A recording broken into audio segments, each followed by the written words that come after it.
So the topic at hand is our destiny written in stars? There's no suspense in this talk. The answer is given right below in the subtitle. It's an excerpt from SD. It reads, the chief features of one's life are always in accordance with the constellation one is born under. There is more to this idea, and we'll explore that through the course of this talk. Now, clearly, the minute we combine these two words, destiny and stars, immediately you think of astrology. So really, what we are implying is, one, is destiny true? Our events in our life, our actions, what happens to us, how we react to it, and the general ongoings of the world around us, is it predestined? Is one question. The other question is, can such destiny be read from the stars? Is astrology true? Second question. So before we consider these questions, let's acquaint ourselves with some astronomical underpinnings, theory, if you will, not the details of it, but just, let's say, behind astrology. So most Indian astronomical systems, astrological systems, in its philosophical underpinnings, provide such a diagram that you're seeing on your screen as their basis, as their theory for why they believe this science works. And the idea is that the sun, which is the circle with the dot in it, is an astrological symbol for the sun, radiates not just the white light that we see, but 7 rays of that light. The 7 rays are not to be understood as the physical rays of photons, but rather as 7 forces that emanate from the solar orb, as you can think of it as the heart, and the 7 rays as the 7 plexus that radiate from it, and forces radiate through space from the sun. In this case, we're considering the visible sun as far as astrology is concerned. And these 7 rays reflect off of 7 sacred planets. The planets in order here from left to right are Moon, Mercury, Venus. The middle one is Earth, Mars, Jupiter, Saturn. They each then prismatically break each of those 7 rays into 7 more, it is said, and reflect it onto Earth, thus providing 49 forces. It is said that these 49 forces at the time of somebody's birth goes to shape the very nerves, the sinews of that fetus, the baby being born, and also the circumstances that this baby is going to undergo and face through its lifetime up to the point of its death, which is also, according to this claim, predestined. Now, this may seem somewhat fantastic claim with some of our modern kind of scientific understanding and skepticism, but there is a deeper teaching behind this tradition, if you will, and you find this in the 2nd volume of the Secret Doctrine, and I have a quotation here, and it reads, man and every man in man, meaning every principle of man, of which there are 7, each gets its specific quality from its primary. And what is the primary? It is the planetary spirit. Therefore, every man is septenet, or a combination of principles, each having its origin in a quality of that special dhyani, which is the in the Secret Doctrine, we see that every orb that we see around the 7 sacred planets, we'll see if the ones that we see are really the sacred planets in the future, but each of those planets have a special dhyani, a planetary spirit. And here we see that each of a man's principles, of which there are also 7, gets its quality from the special dhyani. Every active power or force on earth comes to her from one of the 7 lords. So in a way, some of the tradition that we see of these 7 forces from the sun reflected off of the 7 lords is corroborated as we see in the second volume of the Sacred Doctrine. Not just that. In fact, we'll be seeing a few more quotations from this book, Pistis Sophia, which for those who haven't perused it, I highly recommend that you do, has a wealth of knowledge on all kinds of subjects, astrology strangely being one of them. But in one part, so Pistis Sophia is essentially a post-resurrection scene where Jesus has been resurrected. He's on the Mount of Olives, which is different from the other books, by the way. He's on the Mount of Olives with his apostles and he's giving secret teachings, as it were. Ones that he hadn't given to the general public, for whom the general public, all things were done in parables. Here, he seems to be giving out more of an inner teaching. Here, he's talking about the creation of souls of men. And when he talks about souls, it's very clear from the text that he's talking about seeds, the sheaths of the soul, the coverings, the principles that we already talked about. And he gives pretty much the exact teaching that we saw earlier from the Secret Doctrine. He says that the servitors of the rulers, in this case the dhyanis, gather around all matter from all of them.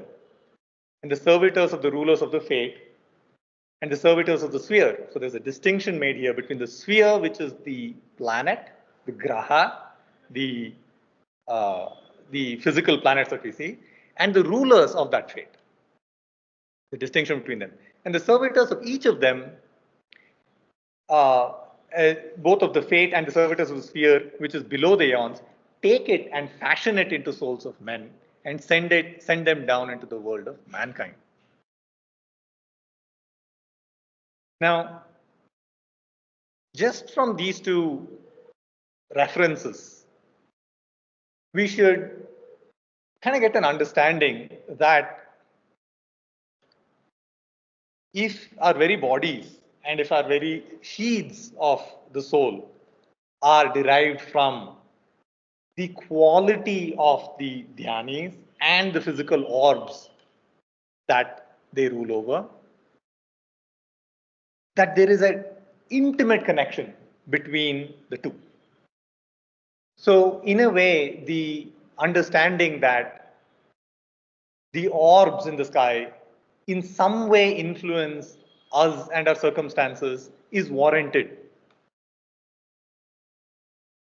In SD1, HBB has a very clear statement which says the visible orbs, which are the planets, furnish our humanity with its outward and inward characteristics.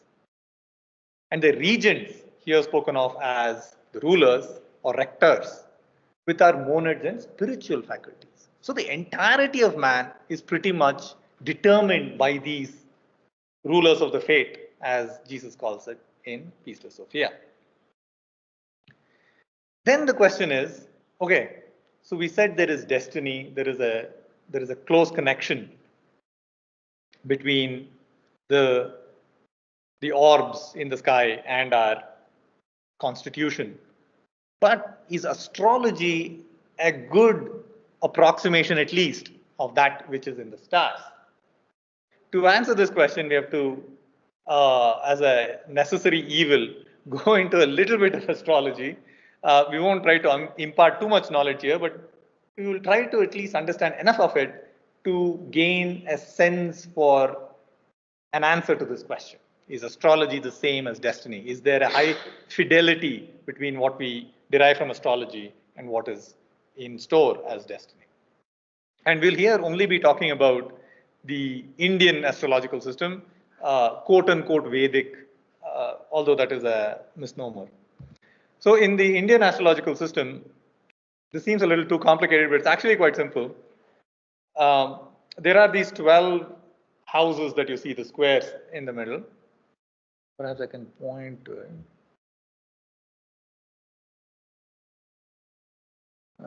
Okay, perhaps not. It's okay. So the squares in the middle, that says Mesha, Vrishabha, Mithuna, Karkataka, Simha, and so on and so forth, are the 12 constellations, right? Starting with Mesha, which is Aries.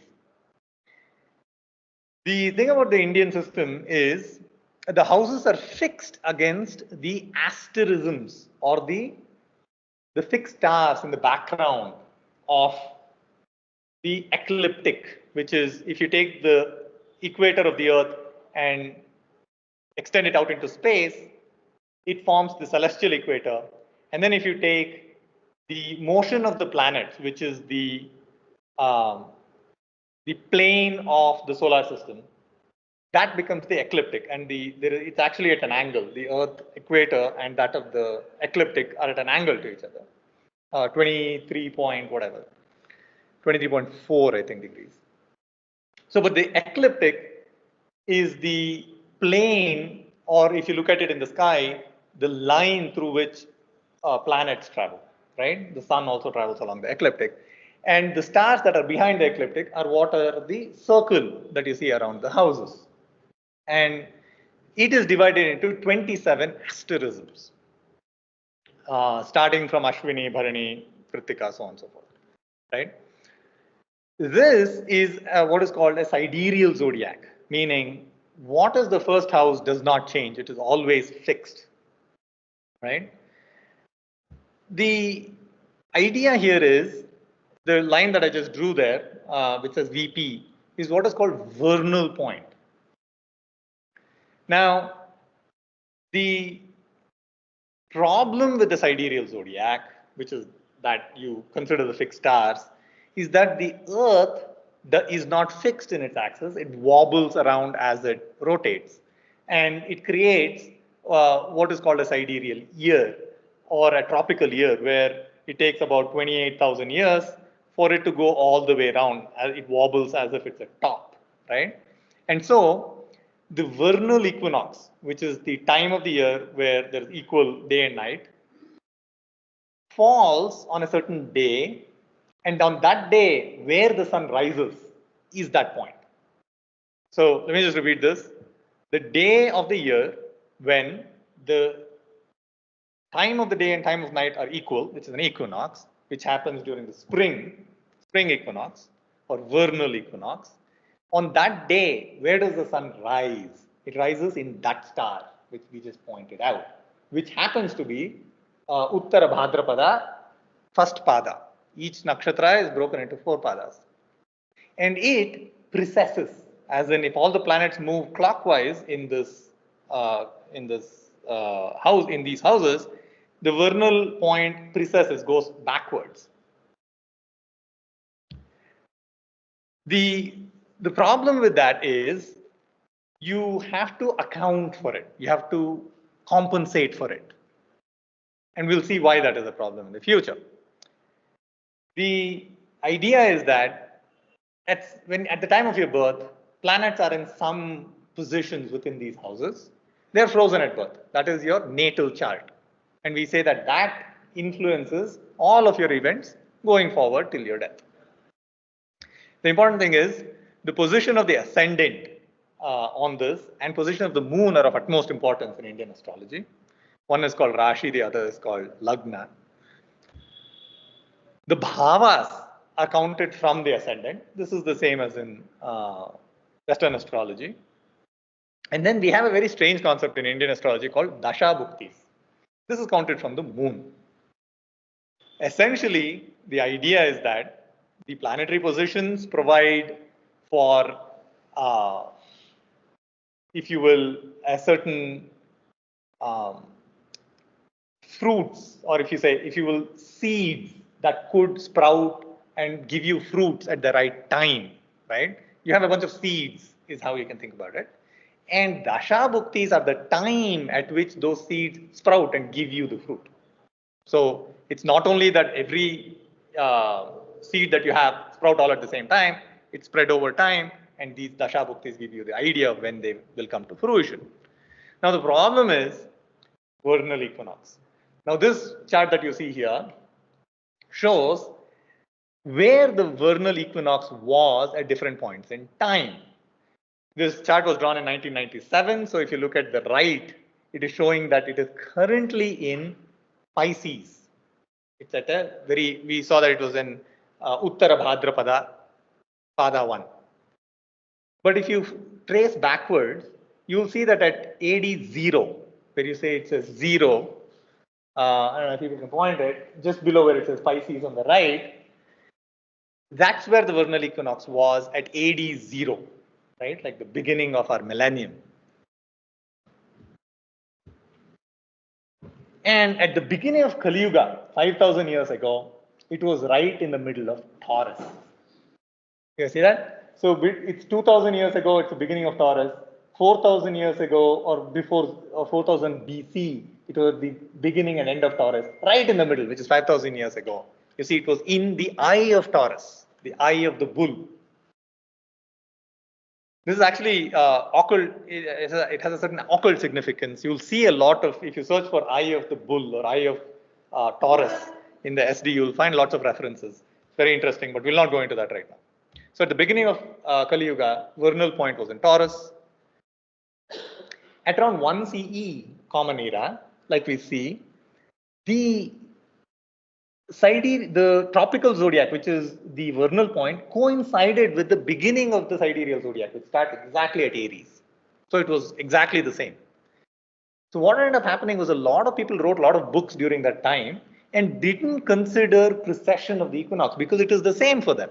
The precession of the equinox exactly happened to coincide with where they started their own zodiac. But today, as we said, it is in Uttara Bhadrapada, first pada, in Meena Rashi. Now the problem is, like we said, back in the day, these two things coincided. But if you look at this figure now, they have precessed. So there are two zodiacs here. There is the outer zodiac, which is the sidereal zodiac. This is what Indian system follows. And the inner zodiac is the tropical zodiac, which is what the Western system follows. The tropical zodiac precesses with the precession of the equinox, but the sidereal does not. So there is an angular difference between them today. They are off by whatever that angle is. So the red line is what the Indian system considers, which is the sidereal zodiac. The green line is the tropical zodiac. The difference between them is what is called ayanamsha in Indian systems. Now, the vernal point, given all of that, everything that we know today from all the observations, there's even there's called what is it called? Jet Propulsion Laboratory, JPL of NASA. They have a ephemeris that is extremely accurate because they need to use it to launch space vehicles, which can use that and very clearly calculate the green line. The question is, where is the sidereal red line? This is the main question. Now, if you look closely, these figures on the outside are the outline of the constellations that are supposed to exist. This is Meena, Pisces. It's two fishes swimming in opposite directions. Look closely where that line is, okay? It is somewhere in Pisces. What we'll see next is the sky of that part of the sky as it appears today. Okay, this was a screenshot I took yesterday. You'll see there is Aries, right? Let's see if we can get the pointer there somewhere. Okay, anyway, you guys see Aries, right? Towards its head, there are three predominant stars, right? That is Ashwini, the first asterism. The one towards its rear end is Bharani, a slightly nondescript star. And then if you move backwards, at the center of Taurus, you see 6 stars, a clump of 6 stars. This right here. That is called Kritika Nakshatra. 6 of them, Pleiades. And then this is the eye of Taurus, which is Rohini Nakshatra, and so on and so forth. You see, Jupiter happens to be in Taurus now. And there is Mrigashira, which is the animal that Orion is holding, and so on and so forth. So that's the ecliptic. Now, where is the beginning of the sidereal zodiac in this line? And if you go behind their Pisces, they say, the tradition says, it is in the fourth pada of Revati Nakshatra, which is the last asterism of Pisces. Can you see any predominant star on that Pisces line which you can start with? It turns out there isn't any predominant star there. There are some extremely small dim stars that this software has highlighted just to show the constellation. If you today go out and look at this part of the sky, you will not find any star there. Even if you go out to a very, very dark, remote place, you will be very hard pressed to find an asterism there. It doesn't exist. Everybody is, discombobulated by this fact. And they don't know how, anybody could have created this entire astrological system and not fixed the point. And so there's a lot of debate as to how you calculate Ayanamsha. It is not clear. There is Chitra Paksha, which is based on Spica, the star which is very popular. There is something called B.V. Raman, who's a very popular Indian astrologer, came up with his own idea. He basically said at 397 AD, I don't know how he came up with it, the tropical and sidereal zodiac coincided. Everybody has their own little theory. What ended up happening is when India attained independence, everybody had their own Ayanamsha, everybody had their own holidays. Nehru apparently said, we can't have this, we have to have national holidays, let's standardize it. And there was a commission headed by a person called Lahiri, who's not an astrologer, he was a mathematician. Apparently, he looked at all the systems and came up with one standard that we follow today. It's sanctioned by anybody other than Nehru. So you should take this entire thing with a pretty big pinch of salt in terms of the accuracy of what it is that you're predicting. Now, there are other more important issues that are at hand. Let's look at a few of these. Now, these planets that we considered in the first slide, we all claim are the 7 sacred planets. Are they really the 7 sacred planets? We say in the Secret Doctrine, no. SD volume 1, page 575. The sun and moon that we consider today are substituted for esoteric purposes, substitutes. The 7 sacred planets in esoteric calculation do not include the sun and the moon. The sun and the moon are our heavenly parents and not to be included. In fact, even Mars doesn't enter into those calculations, as we will see. Now, the next question is, are the influences of the planets correctly understood? At least of the 4 that we know of, are those influences correctly understood? This student, after having studied this subject pretty deeply, feels that no, it is not well understood. A lot of the influences that we speak of in Indian astrological system comes from a Puranic story called Tarakamaya Sangraha, which basically means the war in heavens of the stars. And there is an elaborate story about how all of these planets fought amongst themselves. And so based on that story, we have created friendships and enmities, and we have assigned certain weightages to each one depending on how they won and how powerful they were. And largely in that war, there were Suras and Asuras. And what do you think the Brahmanical system did when they saw this? They clearly sided with the Suras. So we took all the Suras, all the passive planets, the planets that were priestly, and said they're all benefic. And everybody that fought against them are malefic. Right? So the entire interpretation is based through this priestly prism of looking at the priestly class would rather have man be an obedient, unthinking, passive entity, right? Who would just offer fanatical worship, profitless worship to the lower gods. This is exemplified by Brihaspati or Jupiter, Guru. So Guru is held in high regard. But the Promethean gift, the gift of having independent judgment of good and evil, the Luciferian intellect, and moral independence, judgment, everything that our lower manas grants us through the lighting up of the manas and sets us so far apart from the animals. That is considered to be evil.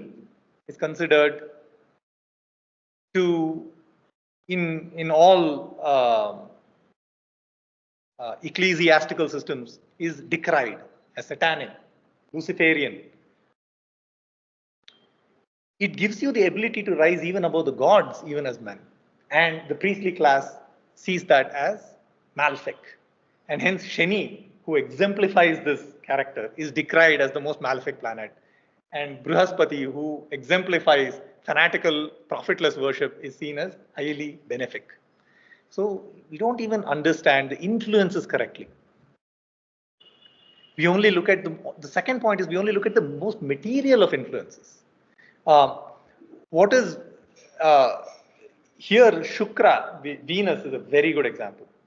We see in the SD that Shukra as Ushana Kavi descended on earth and said to have given perfect law to the childhood of humanity, because Shukra, Venus, is said to have loved earth so much that descended on earth, incarnated, and gave it perfect law.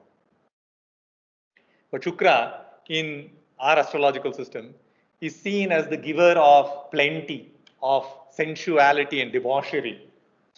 You see that perhaps that's one of the lowest material aspects of Shukra, but the higher aspects are completely ignored. So one, prism of priestly ecclesiastical class. Two, only the lowest, most material influences are considered. The other question we can ask, are the physical planets the actual centers of influence? Because when we calculate, we only look at the physical planets. Here we see that the physical planets are only the fourth globe of the corresponding rounds of all of these planets is one. Two, as we already saw, it is the regents of those planets that truly influence the real man, the inner man, and his soul faculties, which is the more important aspect. That is completely lost sight of. So, in tradition as well, it is captured very well. So, there are two stories we'll share here. There's a story of Shiva and Subramanya. Apparently, Subramanya, son of Shiva, struts about on his Vahana, which is a peacock, all around Earth. And he saw that, men were casting horoscopes and predicting future quite predictably, apparently. So he went to his father Shiva and says, hey, this is happening on Earth. What do we do about this? Shiva apparently then took a lump of butter, put it in water. And when you put a lump of butter in water, it's exactly like an iceberg. Only about a third of it is above water and 2/3 is below water. He says, no, from now on, at whatever point that was, only a third of what they cast is going to come true. 2/3 of it is going to be obscure. It's not going to come true. This is not in any Purana, this story. It occurs in Sangam literature in Tamil, apparently, which is interesting to note because a lot of astrology also comes from that source, we are told. We also see this in Pistis Sophia. Jesus is asked about this exact same question. And he says, very interestingly, that he took away a third of the power of the orbs. So that, and I'll read this right here. He says, and I took from all a third of their power, that they should no more be active in their evil doings, and that if the men who are in the world invoke them in their mysteries, those which the angels who transgressed have brought them, and in their sorcery, in order that therefore, if they invoke them in their evil doings, they may not be able to accomplish them. So there are 2-3 things to note here. One, Jesus says that astrology was given to men by angels who transgressed. 2, that it is sorcery, that casting of horoscopes and trying to divine the future. And 3, that he's taken a third of the powers, and so it is not going to be entirely correct. Mary Magdalene in that episode continues on and says, but are the casters going to be correct? And here Jesus says, he says something very interesting, and it's very hard to make any sense of it, probably deliberately, since we cannot correct for it. He says, I have changed the influence of the planet such that 6 months of the year, their influences are to the right, and 6 months to the left. So, if when you cast the horoscope, it happens to be to the right, you will say the correct things. If it happens to be to the left, you will say wrong things. In a way, he's kind of referring to this iceberg analogy, right? that the influences have now been changed in such a way that you will not be correctly able to forecast what is going to happen. And we also saw the Ayanamsha confusion and things like that. So at some point, this knowledge was lost or was deliberately confused so that we could not make accurate calculations and prognostications. However, it is not to say that astrology is not true, because we see this in the Secret Doctrine. Volume 2, astrology is built wholly upon this mystic and intimate connection between the heavenly bodies and mankind. It is of the great secrets of initiation. It is one of the great secrets of initiation, occult mysteries. So the truth is there, but it is a secret of initiation, one of the greatest secrets of initiation and occultism, not to be given out, and obviously we profane do not have it. So what have we concluded here? We have said there is such a thing as destiny. There is such a thing as destiny being written in the stars, but we are unable to read it because the science that we have inherited so far is incapable. It is one of the greatest secrets of initiation. So we don't have it. Here, everybody should now be asking this very pertinent question, which is, we've been talking about destiny all along. What about free will? So let's quickly go through free will, and we'll answer one very important question in that process. Now, what is the mental model of free will that we all have? We think we are individuals with a lot of agency, and we are surrounded by our environment, which is represented by the circle. Things happen to us from the environment, right? That we don't control. We call that destiny. Things impinge on us from outside. Things happen to us that we don't have any control over. We call that destiny. And then we act on the environment. We act, right? Whatever we act, we are acting on our environment around us. There, we think we have full free will. Now, this model is a mental model that everybody has. In fact, our jurisprudence is based on this model. Why do we punish people when they do evil things? Because we think they are free agents who have full freedom on how they act. So this destiny, or whatever happens to us, is stimulus, and how we react is response. And there is a gap between stimulus and response within which volition enters. Why do we punish a murderer?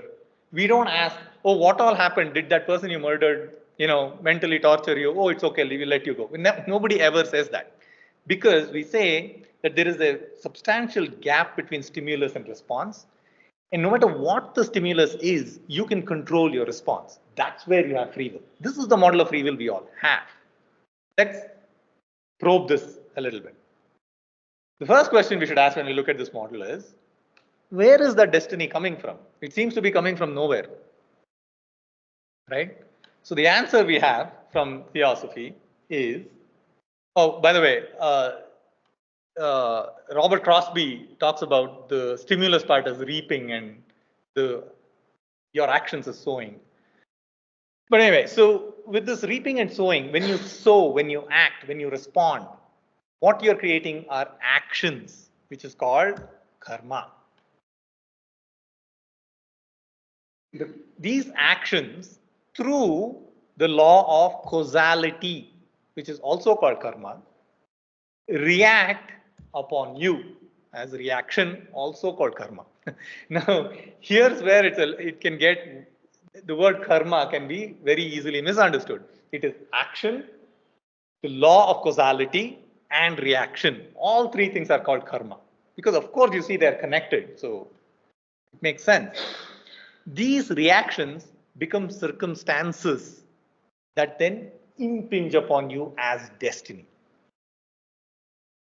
Now, there is a delay. It is not that it's like throwing a ball against the wall, it immediately bounces back at you. But in the fitness of all things, in the harmony of things, your actions, like dropping a pebble into a still water, the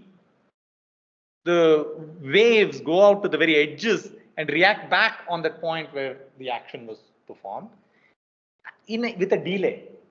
And that delay can be short or long, depending on many circumstances, right? But there is a delay. So what is destiny?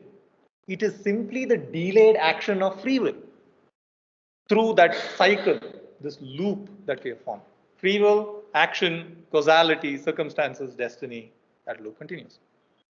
Because there is a delay, we cannot trace back from reactions to action. Just because we cannot do that, just because that working backwards, the reverse engineering, we don't have the sight, the drishti, the ability to trace that back, doesn't mean this causality exists. Like that's one of the major arguments that people say, I'm unable to trace it back and hence this may not exist. That's an incorrect or insufficient argument against it. Now, there's a problem with this model actually. Now, the problem is you, this green person who's full of free will, we think, is also a product of karma, right?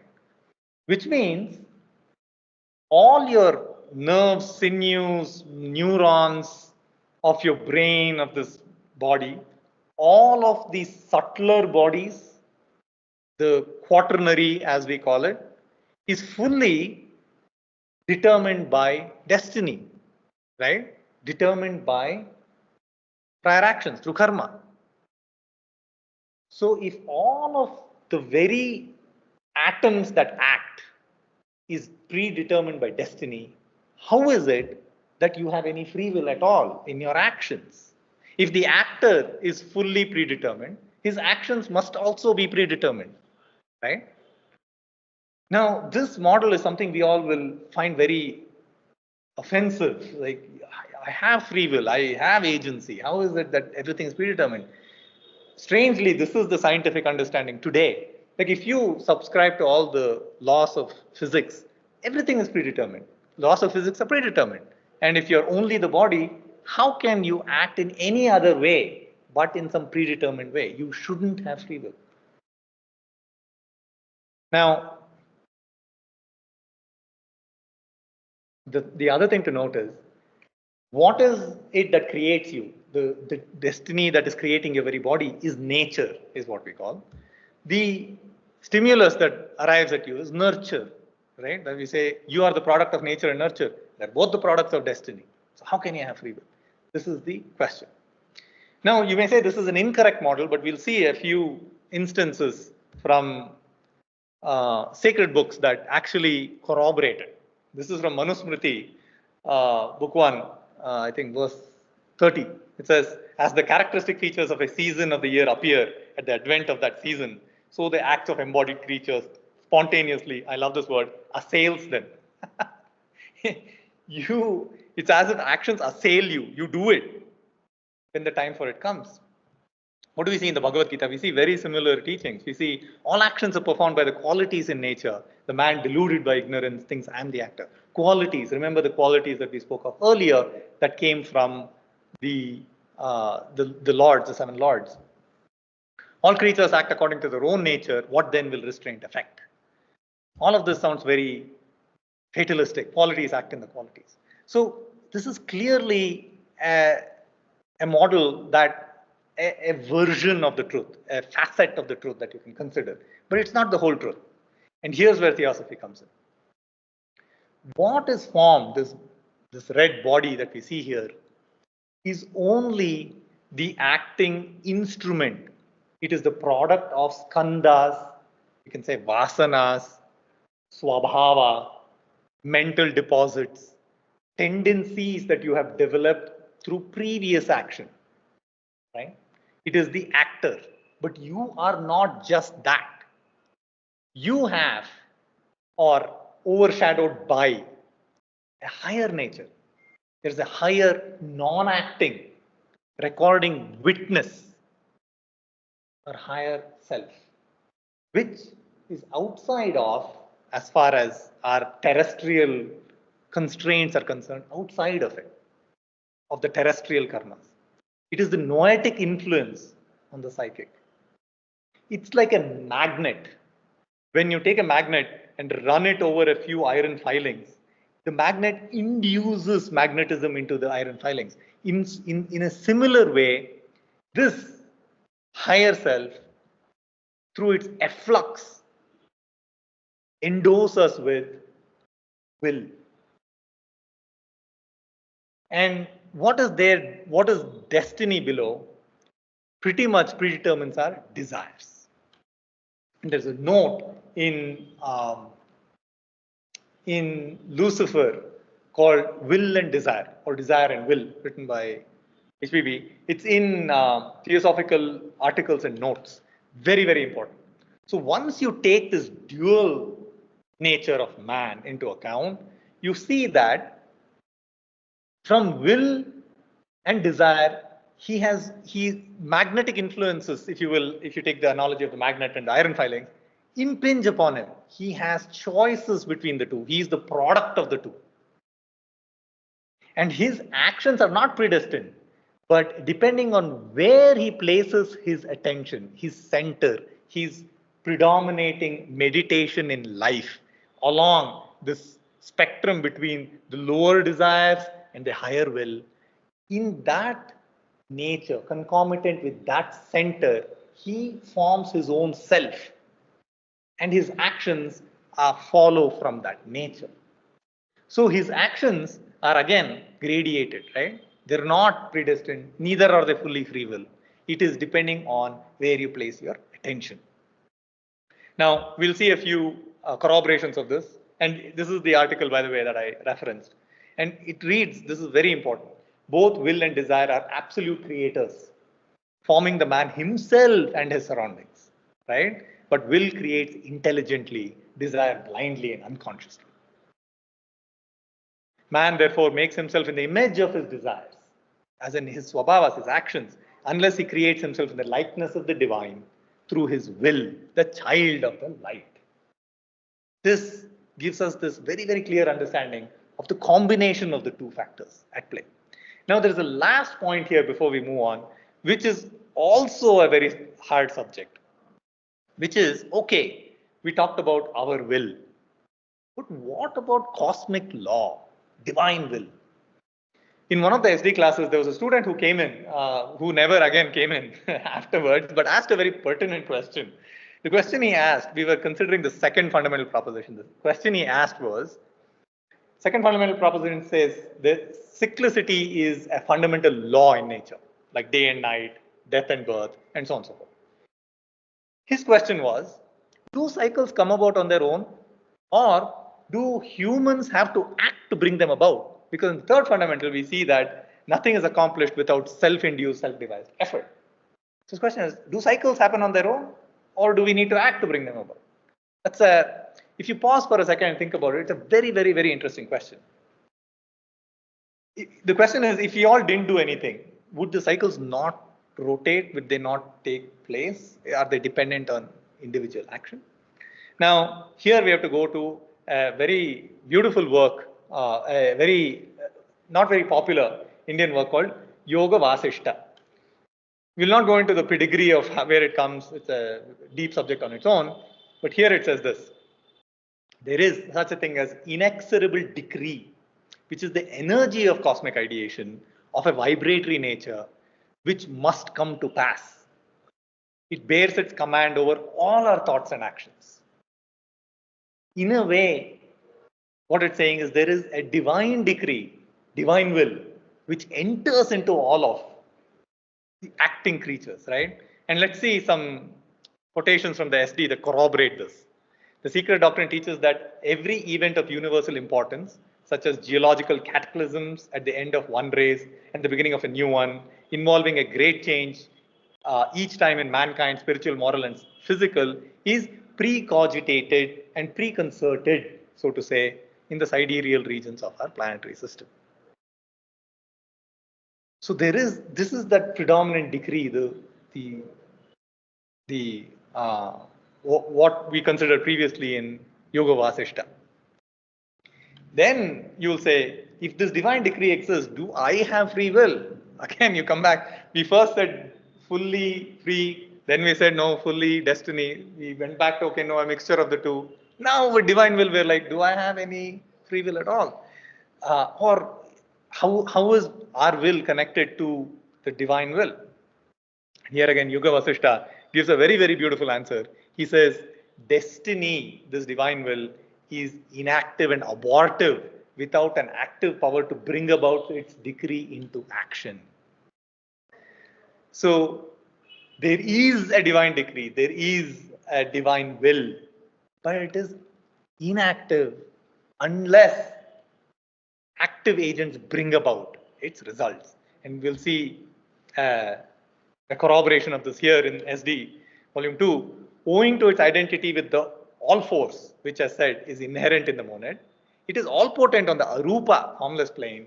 On our plane, its essence being too pure, it remains all potent, but individually becomes inactive and has to be activated through the active agents such as our self. There is one example that we can take, and we'll end with this, of a leaf that exemplifies this. So a leaf on a tree, let's imagine, is us. This is just an example of us being a leaf on the tree. The predominant decree of the tree is to grow skyward and to grow big, right? Now, if the leaf, that little leaf, works along with this decree, what does that mean? If the leaf turns skywards, if it receives the low entropic energy from the sun, does its photosynthesis to the best of its ability, and nourishes the tree, what happens? Its stem becomes stronger, it becomes thicker, it may become a little twig. That twig may give rise to a few more leaves, which all do their best. The twig becomes a branch, right? A branch gives rise to, say, some flowers. Some of those flowers may become fruits. Those fruits, of the 1,000 fruits that fall down, one of the seeds in the fruit may take root and become a tree of its own. What happens if that leaf works against this decree? If it turns around and says, no, I'm not going to turn towards the sun, this is not my decree. It sets its own little will against that divine decree. It withers and is cast away, right? So there is that imprisoned will, if you will, that little personal will. Think of it as an imprisoned force. But there is this divine decree when that little imprisoned force aligns itself with this divine decree. Massive, it's like results come about, like this little leaf became a branch and a tree of its own, perhaps at some point. That's where what we read at the beginning now comes back full circle. The strings that fail to answer need the master's touch in dulcet harmony with all the others breaks and is cast away. So what is the summary here? Summary is destiny is written in the stars by our own hand. We have that loop that we showed through karma. We just don't know how to read it because it is the subject of the highest initiation. Will is free only in the arupa planes. On our plane of action, knows persuades swabhava. It's a deep subject, we won't go into it, but it's like magnet magnetizes the iron filings. Depending on where you place your center of attention, your life's meditation, your predominant thoughts, your preponderating thoughts, there you will form your swabhava in that nature. And like we said, it can be towards will on the higher end and desire at the lower end. Finally, divine will is inexorable but passive, and sacrificial actions like of the leaf, it didn't think of itself but thought of the larger whole, activates it and brings about its decree. Now, of all the various aspects of truths that we talked about, none of it is incorrect, none of it is absolutely correct. They're all facets of this relative reality in which we're living in which there can only be relative truths. The absolute truth is above all of this. And what we're seeing are facets. In one way, you see you're full of free will. They'll say, don't be, given to fatalism. You have free will, act. It is also true at a certain level. In another level, no, you're fully predetermined as an actor. All of your actions are predetermined. You're bound by destiny. Also true in a certain level. This mixture of the two gives the more holistic picture through theosophy, will and desire, and the ability to moderate and mix the action. Then divine decree and its action on free will. It is inactive, but can be activated through the action of individuals. So we'll stop here. We're running over. We have 5 more minutes if there are any points that have to be raised. Question, yes. The fact that there have been many examples of even ordinary people having made the right choices, have reached so high and become very wise. So which goes to show that man has definitely power to choose right and become co-worker with divine will. That power is there in man, latent, right? So that's point one. Point number two is, instead of going for astrological consultations to escape this state and obtain that, that would be a very foolish thing to do. The only best thing to do is to see how we can formulate and plan our life to be in accordance with divine will. Is that right? Correct. So I think in this slide we said that man is the product of the two centers, the animal center, the divine center on top. And he has the choice to move his being in that spectrum, right? And Buddha, Gautama Buddha, is an example in history of one who has fully assimilated his will into divine decree and has gone to the extent of sacrificing the bliss of nirvana for the fulfillment of that divine decree through cycles. Right? It is the leaf that just became a huge branch and a massive tree of its own. That's one point, I think. The second point was, instead of resorting to astrology, which we have clearly seen is foolish, because we gave the example of Ayanamsha not being correct, the 7 planets not correct, the influences taking only the priestly viewpoint, the many examples and arguments we have given as to why our reading is completely flawed. So to resort to it is counterproductive, because whatever you hear from an astrological reading becomes a seed in your mind and becomes a self-fulfilling prophecy because you ruminate on it. Especially given that there is no definite certainty in it, to go make any readings would be foolish, because whatever incorrect readings that you get, you may in fact act it out yourself and go in and create destinies for yourself that are wholly unwholesome for you. So yes, that's the second point. Any other questions or comments? If not, there's one excerpt from Yoga Vasishta I'd love to explore here. So, by the way, Yoga Vasishta, for those who haven't looked at the text, is basically an attachment to the Ramayana, where the prasanga, the situation is that Rama is 10 or 11 years old, and Vishwamitra comes to take Rama with him, as Dasharatha would have promised him.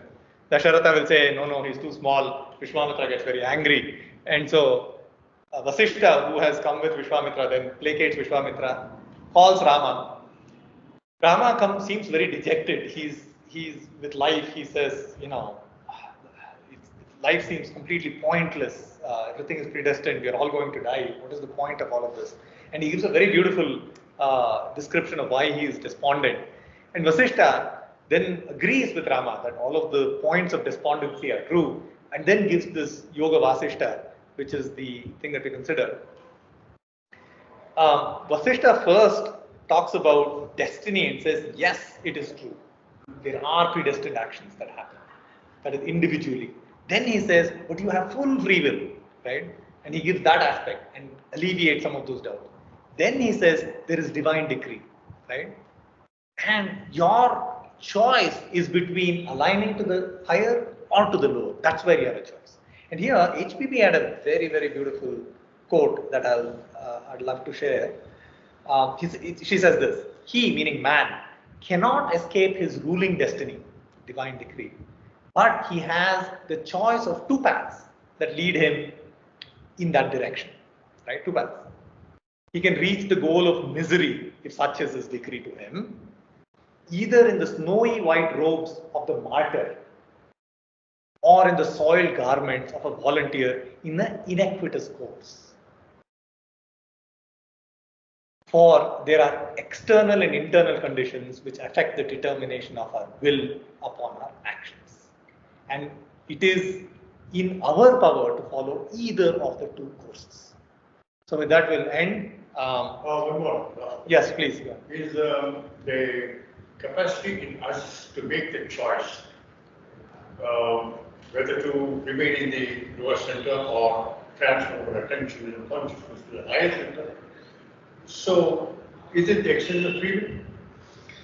That's a good question. So, is the choice of focusing either on our higher or lower center the exercise of free will? So, yes, but here's how. Because what you're focusing is attention. Attention is focus of consciousness, and consciousness is not of this world. It didn't arise because of the mechanical processes of our brain. It is a faculty of the soul, which is outside of the precincts of the deterministic, destiny-bound quaternary. And the will is also a faculty of the soul. There are two faculties of the soul. One, consciousness, its focus, attention, and will. So they are, you have full free will in where you focus your attention. It is not based on your swabhava. Swabhava has an influence on it only at the animal level of your brain. But in the true centers, you have at the deepest level, even in the most unspeakable of privations of your physical self, have the ability to focus your attention on whatever subject you desire. So it is the exercise of free will, and it is free because it is acting not on any material, but it is acting on consciousness itself, the focus of consciousness or attention. So you can always direct your attention to whatever you want, irrespective of your physical privations. And when you keep that focus on the higher center, it slowly remodels, as we say, as HPV said, the man is created in the image of that center. And because our propensity is more towards the lower, we have engendered a swabhava more in likeness of the lower, but we always have free will to focus our attention, which is a non-material thing, it's consciousness, on the higher. No matter what your physical, you may be the worst sinner on earth, in the most depraved condition, but you still have that ability, even up to the last minute, to focus your attention on the higher, listen to your inner conscience. And in fact, as somewhere William Q. gives the analogy of a cork submerged in water. The lower you go, the more rapidly it can rise. So you always have that hope given to man. And that's also why we've seen in, I think, Through the Gates of Gold, that you can rise yourself to be even above the gods because you have this ability and bringing the animal in the correct relationship with the divine.